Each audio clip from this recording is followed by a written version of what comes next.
الحمد لله الحمد لله نحمده ونستعينه ونستغفره ونؤمن به ونتوكل عليه ونعوذ بالله من شرور أنفسنا ومن سيئات أعمالنا من يهده الله فلا مضل له ومن يضلله فلا هادي له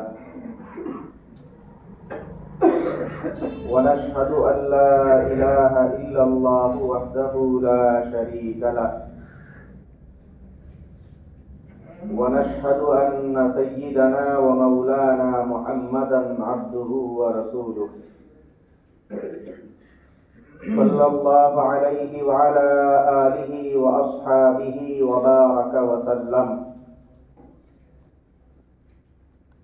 أما بعد فأعوذ بالله من الشيطان الرجيم. بسم الله الرحمن الرحيم. إن مثل عيسى عند الله كمثل آدم خلقه من تراب ثم قال له كن فيكون. الحق من ربك فلا تكن من الممترين. وقال الله سبحانه وتعالى وهزي إليك بجذع النخلة تساقط عليك رطبا جنيا فكلي واشربي وقري عينا فإما ترين من البشر أحدا. وقال رسول الله صلى الله عليه وسلم لا تطروني كما أطرأت النصارى عيسى ابن مريم وقولوا عبد الله ورسوله. اللهم صل على محمد وعلى آل محمد كما صليت على إبراهيم وعلى آل إبراهيم إنك حميد مجيد. اللهم بارك على محمد وعلى آل محمد كما باركت على إبراهيم وعلى آل إبراهيم إنك حميد مجيد. سبحانك لا علم لنا إلا ما علمتنا إنك أنت العليم الحكيم. মহান আল্লাহ পাক রব্বুল আলামিনের দরবারে অসংখ্য শুকরিয়া জ্ঞাপন করছি, যিনি আমাদেরকে অন্যান্য জুমার ন্যায় আজকেও জুমার নামাজ আদায়ের জন্য পবিত্র ঘর মসজিদে আসার তৌফিক দান করেছেন। আলহামদুলিল্লাহ। মুহতারাম হাজিরিন, আমরা দুই ধরনের ক্যালেন্ডারের বিচারে দুইটা গুরুত্বপূর্ণ সময়ে প্রবেশ করছি। একটা তো আপনারা সবাই জানেন, সূর্য দিয়ে যে বছর গণনা হয় সেই বছর এর যে ক্যালেন্ডার, সেই বর্ষ গণনার ক্যালেন্ডার অনুযায়ী আমরা নতুন একটা বছরে পদার্পণ করছি। আর তাদের মাধ্যমে যে বর্ষ গণনা হয় হিজরি সন, সেই হিজরি সনের হিসাবে আমরা খুবই গুরুত্বপূর্ণ 12 মাসের মধ্যে সম্মানিত বিশেষ 4টা মাস আছে। সেই 4টা মাসের মধ্যে একটা মাস রজব মাসে আমরা প্রবেশ করছি। একদিকে নতুন বছর আর আরেকদিকে আমরা খুব গুরুত্বপূর্ণ একটা মাস, যেই মাসে ইবাদতের জন্য আমাদের সচেষ্ট হওয়া, রোজা ইত্যাদি নফল রোজায় লিপ্ত হওয়া এবং বেশি বেশি সাদাকা করা, দোয়া দরুদে লিপ্ত থাকা, এগুলি সহ গুরুত্বপূর্ণ এই মাসের সম্মান, সেই সম্মান বজায় রাখার প্রতি যত্নবান হওয়া ইত্যাদি বিষয়ক কথা বর্ণিত আছে। আমরা যেগুলো সামনে আমরা কথা বলবো এই বিষয়গুলো নিয়ে। আর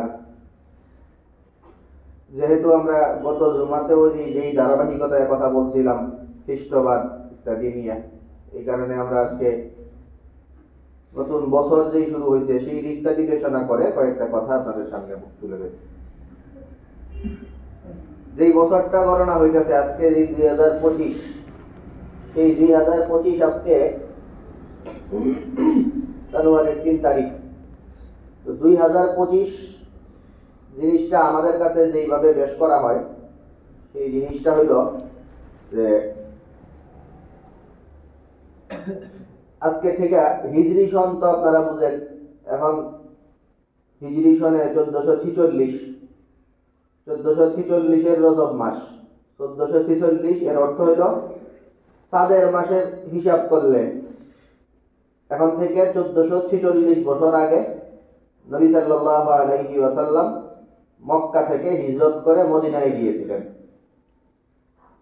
তো সেই হিজরতের 1446 বছর চলতে, আর এইটা যে 2025 ওটারও একটা গুরুত্বপূর্ণ দিক আছে। এর কিছুটা সত্যতা কিছু মিথ্যা সব মিলাই দিলাই আর সে এর মধ্যে 2025 এর অর্থ হইল আমাদের নবীর আগের যিনি আসছিলেন নাসারাদের কাছে, যাকে আল্লাহ তাআলা প্রেরণ করছিলেন, হযরত ঈসা আলাইহিস সালাম। হযরত ঈসা আলাইহিস সালাম আজ থেকে নিয়ে 2025 বছর আগে জন্মগ্রহণ করছে। তো ওনার জন্মকে কেন্দ্র করে যে ক্যালেন্ডার গণনা হয় ওই সেই অনুযায়ী এখন 2025।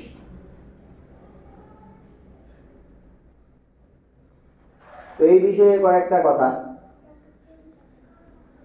যেই ক্যালেন্ডারটা প্রণীত হইল এবং এই ক্যালেন্ডার অনুযায়ী 2025 সন শুরু হইল, এই বিষয়ে গুরুত্বপূর্ণ কয়েকটা কথা আপনাদের সামনে আমরা বলি। এক নাম্বার হইল যে সম্ভবত এই তথ্যটা ঠিক হইতে পারে যে আজ থেকে 2025 বছর আগে হযরত ঈসা আলাইহিস সালাম জন্মগ্রহণ করেন। তো ওটা এত বেশি হেরফের হয় না এই তথ্যতে, সামান্য এদিক সেদিক যদি হয়েও থাকে তাহলে মোটামুটি এই কথাটা ঠিক। আর এই কথার সাথে একটা ভুল তথ্য খ্রিস্টানরা অ্যাড করে, সেটা হলো এদের দাবি যে এই যে জানুয়ারি থেকে বছর শুরু হয় এর কারণ হইল ওই জানুয়ারি শুরুর সপ্তাহখানেক আগে 25 তারিখ ডিসেম্বরের 25 তারিখ হযরত ঈসা আলাইহিস সালাম জন্মগ্রহণ করেন। তো ওনার জন্মের পরের মাস থেকেই নতুন বছর। তো 25 তারিখ জন্মগ্রহণ করছেন, এই জন্মকে কেন্দ্র করে এই সময়ে যে বর্ষ গণনা শুরু হয়েছে এই তথ্যটা নিয়ে একটু জালিয়াতি করে। জালিয়াতিটা হইল যে এইটা আসলে ঈসা আলাইহিস সালাম এই সময় জন্মগ্রহণ করছেন, এটা ভুল তথ্য। এটা নিয়ে দুইটা ঘটনা ঘটতে পারে। একটা হইল খ্রিস্টবাদ নিয়ে একটা বাটপারি শুরু হয়েছে। এই বাটপারিটা যেই লোকটা শুরু করছে বিশ্বব্যাপী খ্রিস্টানদেরকে ছড়াইয়া দেওয়া, মিশনারির দাওয়াত সারা বিশ্বে পৌঁছাইয়া দেওয়া, এই যে একটা রীতি শুরু হয়েছে, এই রীতিটা শুরু করছে যেই লোকটা, এই লোকের খ্রিস্ট ধর্মে তার বিশেষ একটা অবস্থান আছে। পল নাম আপনারা অনেকেই শুনছেন, পল এর নাম। আর যদি মূল পলের নাম শুনে নাও থাকেন তাহলে আপনারা এই ইউরোপের বিভিন্ন মানুষের নামের আগে বা পরে এই পল লাগায়। ওই আমরা যেমন আমাদের গুরুত্বপূর্ণ ব্যক্তিদের নামে ইয়ে করি, ওরা এই পল লাগায়। তারা বুঝবেন যে এই পল মনে হয় বিশেষ কিছু। তো এই লোকটার হয়তো এই সময়টায় জন্ম হয়েছিল এটা ধারণা করা হয়, অথবা 300 বছর পরে 300 খ্রিস্টাব্দের দিকে খ্রিস্ট ধর্মকে রাষ্ট্রীয়ভাবে রাষ্ট্র ধর্ম ঘোষণা দিয়েছিল এক বাদশাহ। এই বাদশারও জন্ম হইতে পারে এই সময়। এই দুইটা ধারণা প্রচলিত আছে। তো ওগুলোর কোনো একটা দিয়া হয়তো এরা ঈসা আলাইহিস সালামের নাম ব্যবহার করে নিজেদের নামের সাথে বর্ষ গণনা শুরু করছে। ঈসা আলাইহিস সালামের এই সময়ে জন্ম এটা বিশ্বাসযোগ্য না। এই কারণে কোরআনে কারিমে হযরত ঈসা আলাইহিস সালামের জন্মের যে ব্যাপারটা বলা আছে, এইসব বর্ণনা আপনারা শুনছেন। আমরা 2-1 মিনিট একটু বলি। ঈসা আলাইহিস সালাম, ওনার মা মারিয়াম আলাইহিস সালাম, কোরআনে কারিমে বর্ণিত সূরার নাম আছে একটা, সূরা মারিয়াম। উনি গুরুত্বপূর্ণ একজন ব্যক্তি। মহিলারা নবী হইতে পারেন কিনা এই নিয়ে একটা 2 ধরনের বক্তব্য আছে। তো এর মধ্যে যাদের বক্তব্য মহিলারা নবী হইতে পারেন, এদের মধ্যে সবার আগে সবচেয়ে গুরুত্বপূর্ণ মহিলা নবী হইল মারিয়াম আলাইহিস সালাম। এরপরে আরো সংখ্যা আরো কয়জন হইতে পারে, ওটা যারাই গণনা শুরু করে উনি যে আসেনি এটা নিয়ে সবার ঐক্যমত। তো ওরকম একজন মানুষ হযরত মারিয়াম আলাইহিস সালাম। ওনার নামে কোরআনে কারিমে সূরা আছে, ওনার কথা সবিস্তারে বিভিন্ন জায়গায় বর্ণনা করা। আল্লাহ তাআলা যে ওনার কাছে ওহী পাঠাইছেন, জিবরাইল আলাইহিস সালামকে পাঠাইছেন, সেই বর্ণনাগুলি এখানে বলা। ওয়াজকুর ফিল কিতাবি মারিয়াম, মারিয়ামের কথা আপনি মানুষজনকে জানান দেন। তো মারিয়াম আলাইহিস সালাম, উনি ওনার কাছে জিবরাইল আলাইহিস সালাম আসলেন। তো আসার পরে মানুষের আকৃতিতে আসছিলেন। হযরত মারিয়াম আলাইহিস সালাম আটকে উঠছেন, ভয় পাইলেন যে আমার এখানে পুরুষ কোত্থেকে আসলো। তো উনি বললেন যে আমি জিবরাইল, আমি আসছি আপনাকে সন্তানের সুসন্তানের সুসংবাদ দিতে। তো উনি বললেন আমি তো কোনো পুরুষের স্পর্শই আমার হয় নাই, তা আমি আমার সন্তান হইব কোত্থেকে।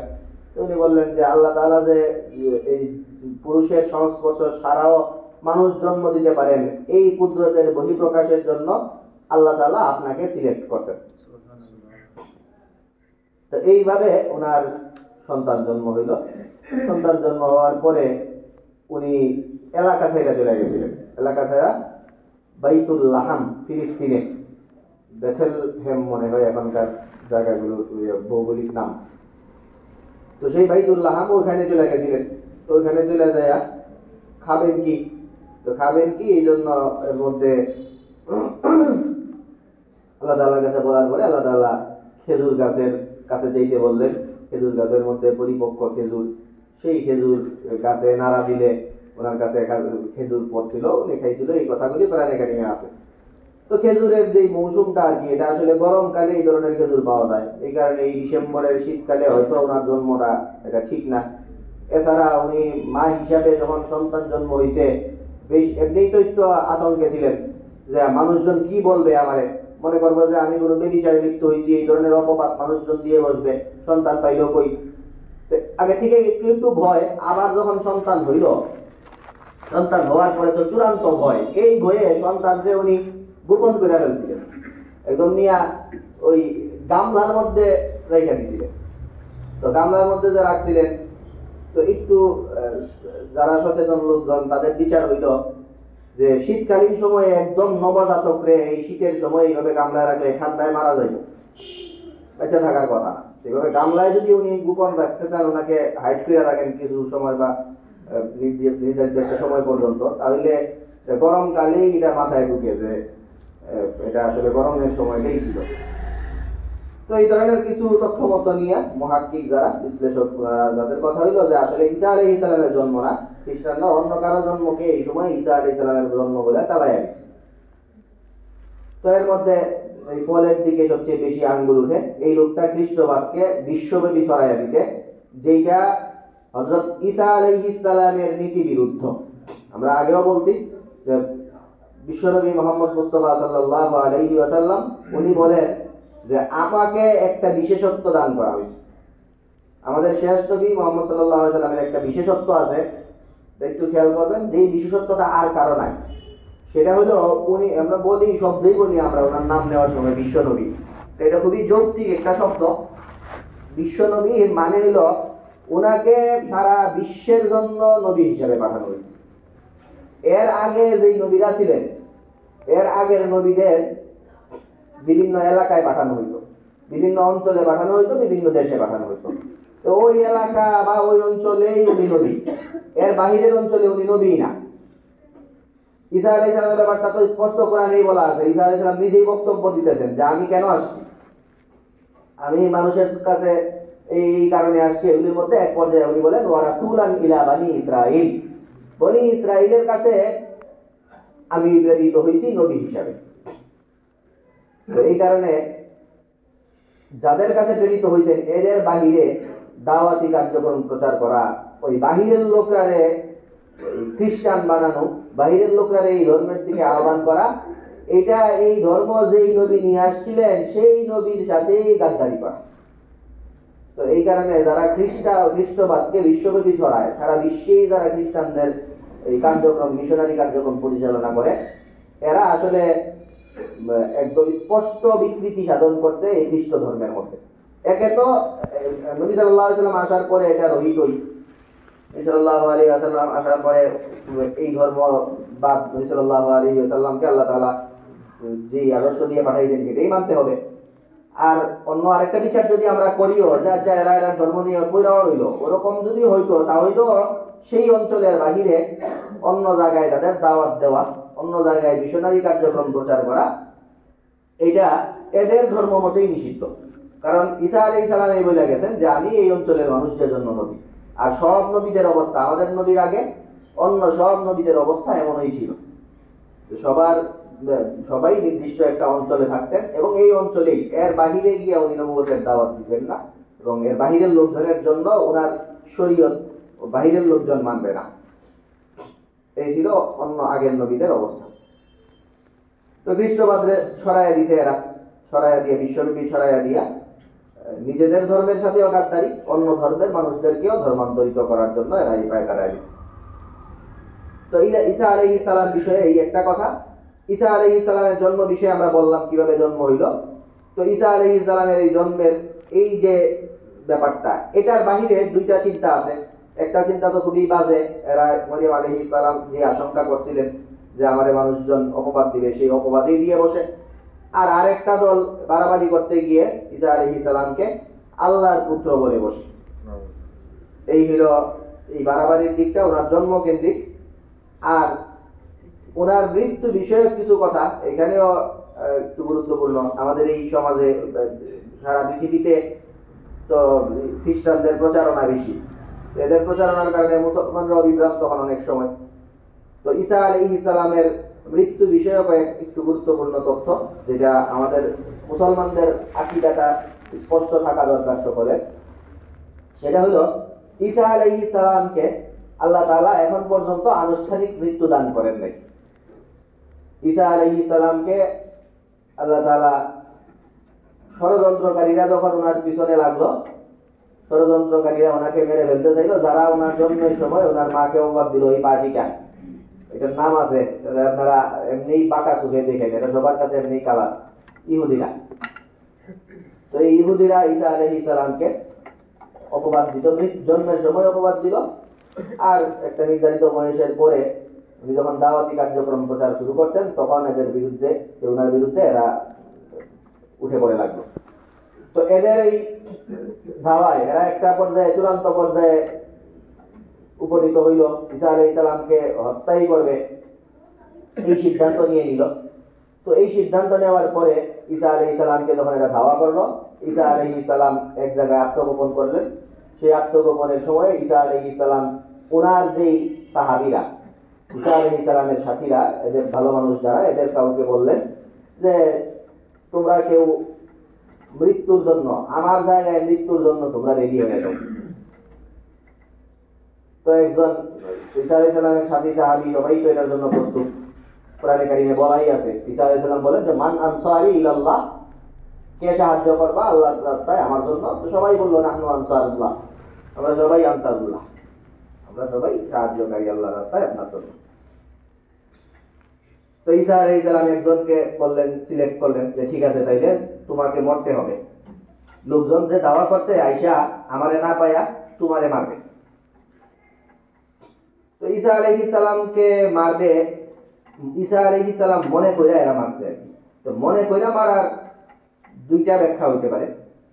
একটা হইল হয়তো এমনিতেই ঈসা আলাইহিস সালামের সাথে ওনার চেহারার কিছু মিল ছিল যেই কারণে, অথবা এমন হইতে পারে যে মিলের দরকার নাই, এই একটা লোক এই ঘরের ভিতরে আত্মগোপন করছে, তারা ওনার কারণে যারা মারতে আইছে এরা এই ঘরের ভিতরে একটা লোক পাইছে, এই লোককে মেরে ফেলছে, কে অত তার হিসাব করার, ওই এই ধরনের মুহূর্তে এত কিছু দেখে না মানুষজন।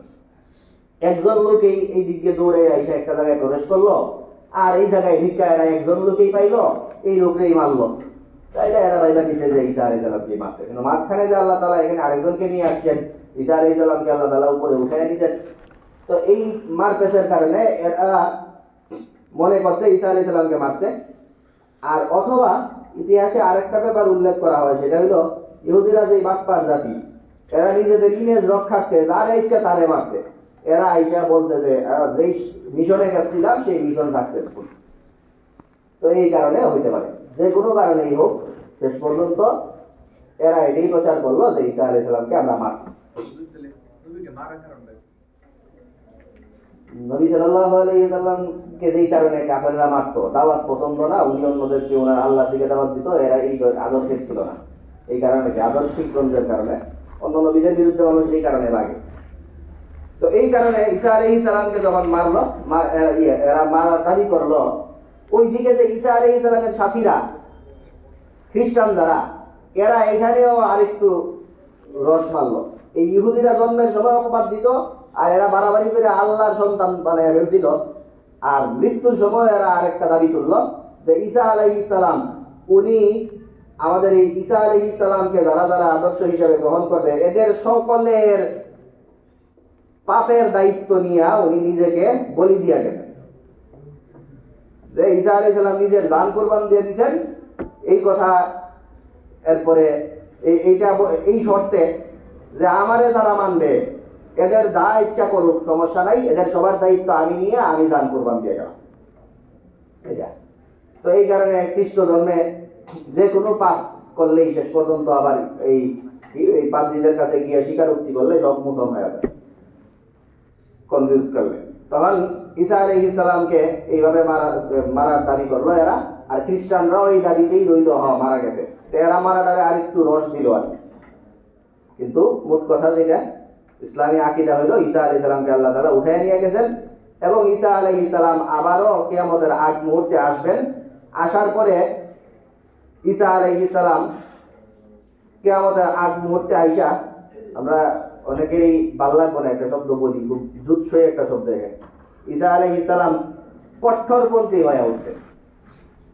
কঠোরপন্থী হয়ে উঠবেন, খুব মারাত্মক লেভেলের কঠোরপন্থী। আসলেই যেটা কঠোরপন্থী, এখন এটা করে না, এরপরেও কঠোরপন্থী ট্যাগ খাওয়া লাগে। ঈসা আলাইহিস সালাম আক্ষরিক অর্থেই কঠোরপন্থী হয়ে উঠবে। ঈসা আলাইহিস সালাম আয়েশা নবী সাল্লাল্লাহু আলাইহি ওয়াসাল্লাম, মুহাম্মদ সাল্লাল্লাহু আলাইহি ওয়াসাল্লামের আদর্শ অনুযায়ী রাষ্ট্র পরিচালনা করবেন, এবং এত কঠোরপন্থী হইবেন যে মুহাম্মদ সাল্লাল্লাহু আলাইহি ওয়াসাল্লাম এবং ওনার পরবর্তী যারা খলিফা আছেন, ওনারা তো মানুষজনকে অপশন দিতেন যে তুমি মুসলমান হয়ে যাও, আর মুসলমান যদি না হও তাহলে ঠিক আছে তোমার ধর্মেই থাকো, কিন্তু তোমাকে জিজিয়া দিতে হইব, ট্যাক্স দিতে হইব। ট্যাক্স দিলে মুসলমান সমাজে বাস করার তোমার একটা অপশন আছে, নিজের ধর্ম পালন করতে পারবা। তো ঈসা আলাইহিস সালাম আয়েশা বলবেন যে হয়তো মুসলমান হইবা, নাইলে তোমার এখানে মেরে ফেলবো। যারা ঈসা আলাইহিস সালামের আদর্শ গ্রহণ না করবে, যারা মুসলমান না হবে, এদের সবাইকে ঈসা আলাইহিস সালাম হত্যা করে। জিজিয়ার যে বিধান, সেই বিধান তখন রহিত হয়ে যাবে। এই হলো ঈসা আলাইহিস সালামের আসার কিয়ামতের সময় আসবে আয়েশা বেশ যে গুরুত্বপূর্ণ কয়েকটা কাজ করবেন। একটা হলো দাজ্জালকে হত্যা করবেন, আর আরেকটা হলো দাজ্জালকে হত্যা করার পাশাপাশি একটা জিজিয়া প্রদানের মাধ্যমে অমুসলিমরাও যে পৃথিবীতে বেঁচে থাকার অধিকার আছে, অমুসলিমদের পৃথিবী থেকে বেঁচে থাকার অধিকারকে উনি উঠায় ওনার মাধ্যমে আল্লাহ তাআলা সরাইয়া দিবেন। আর কোনো অমুসলিমের দুনিয়াতে বেঁচে থাকারই অধিকার নেই। এটা এখন হইলে তো খবর আছিল, এটা সারাই তো কঠোরপন্থী। ঈসা আলাইহিস সালাম, সোজা কথা, ঈসা আলাইহিস সালাম কঠোরপন্থী হয়ে উঠবে। তো এই হলো ঈসা আলাইহিস সালামের আবার আগমন, এবং সেই সময় ঈসা আলাইহিস সালামকে আনুষ্ঠানিকভাবে আল্লাহ তাআলা মৃত্যু দান করবেন, এবং নবী সাল্লাল্লাহু আলাইহি ওয়াসাল্লামের পাশেই ওনাকে কবরস্থ করা হবে। এই হলো খ্রিস্টানদের ব্যাপারে। খ্রিস্টানরা যেই তথ্যগুলো এই সময়টায় ছড়ায়, এগুলির ব্যাপারে আমরা মোটামুটি ইসলামী যে আকীদাগুলো, সেই আকীদাগুলো আপনাদের সামনে আমরা উপস্থাপন করলাম।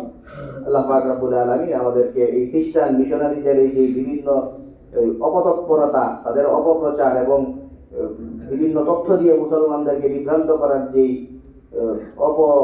কর্মসূচি সেগুলো থেকে আমাদের মুসলমানদের সন্তানকে আল্লাহ তাআলা হেফাজত করুন। আলহামদুলিল্লাহ রাব্বিল আলামিন। আমরা জায়গাগুলো আমরা পূরণ করি, তারপরে